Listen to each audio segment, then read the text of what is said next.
நான் முள் கிரீடம்.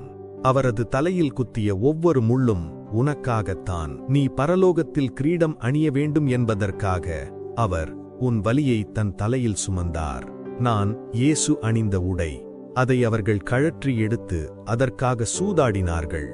அவர் உலகத்தை ரட்சித்துக் கொண்டிருக்க அவர்கள் கீழே விளையாடிக் கொண்டிருந்தார்கள். நான் ஆணி. இயேசுவை சிலுவையில் பிடித்த 3 ஆணிகளில் ஒன்று நான். அவர் உயிரோடு இருந்தபோது கடைசியாக தொட்டது நாங்கள்தான். ஆனாலும் அவர் எங்களை மன்னித்தார். நான் சாட்டை.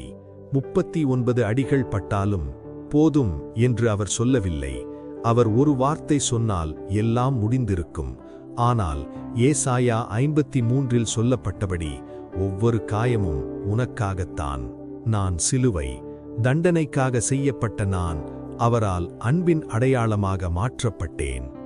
இதையெல்லாம் அவர் உனக்காக செய்தார். இந்த செய்தியை மற்றவர்களுக்கும் பகிருங்கள். இது போன்ற சுவாரஸ்ய தகவலுக்கு நம்ம சேனலை சப்ஸ்கிரைப் பண்ணுங்க.